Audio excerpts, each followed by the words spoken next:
Okay, I'm going to do some baking here. I said I wasn't going to do any more videos, but I'm going to go ahead and do these couple videos because I'm bored. And since I missed the cutoff period of to turn in my preserves, I don't know, maybe they might, I'll bake them. I'll call them back and bake them. We'll see what happens. Anyways, okay, so I have, because I really don't want to do anymore. This is it. I don't want to do anymore.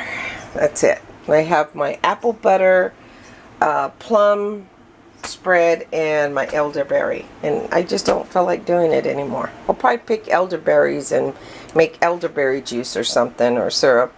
But I'm not going to be making any more elderberry jelly. Heck no. Anyway, so this is berries that I bought at the store. This is a combination of blueberry, blackberries, and there's a few strawberries that were. And what I did was I basically cooked them. This is going to be like a different kind of cobbler. This is more like a, I would say this is more like a dump cake, what they call a dump cake. You just pour the batter and stuff. But I'm going to make my own. And then this is the blueberry, the mixture. And so what I did was I just basically added some sugar to your delight, and I zested a lemon, and I squeezed a half a lemon in there. And then I just sweetened it as I went, and I tasted it, you know, to my palate, because I don't want too much sugar in it. You know, when you buy your sweets at the stores, it's disgusting because most of it is sugar. And they do that to preserve, because sugar is a preserver. So I use like you could use a powdered sugar, but that's not what I used. I used a cane sugar. So, and they're reasonable at Trader Joe's. I don't know if I'm supposed to say that, but I'm going to try this, make sure. That's perfect because, and I only probably put like a tablespoon. Like 3 teaspoons, or maybe a tablespoon and a teaspoon, something like that. I didn't put a lot of sugar in it. You don't need a lot of sugar. You don't need a whole bunch of hyper kids, and this is really easy. So what I'm going to do is I'm going to make my own self-rising flour, which consists of, I got to put the, so make sure you put, if you use salt in baking, make sure it's iodized.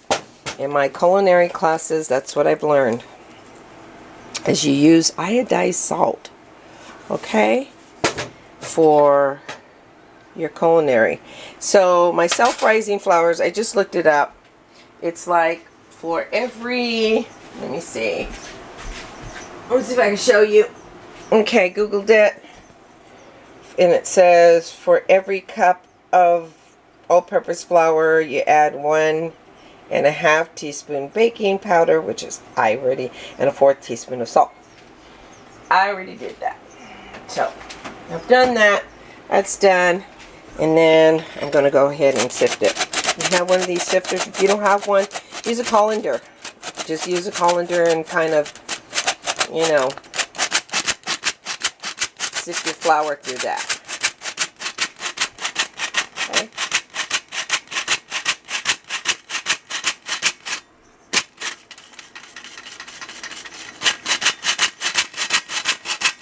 Yeah, I had a moment today because 2021 was, it was a good year. It was the beginning of a good year, and then it became, towards the end, it became a horrifying year because sometimes companies, they just don't know how to treat their people.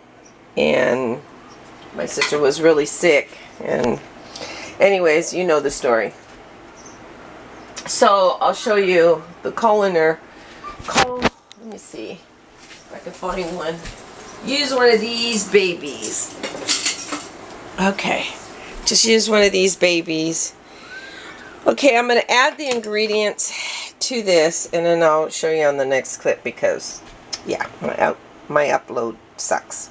Okay, talk to you soon.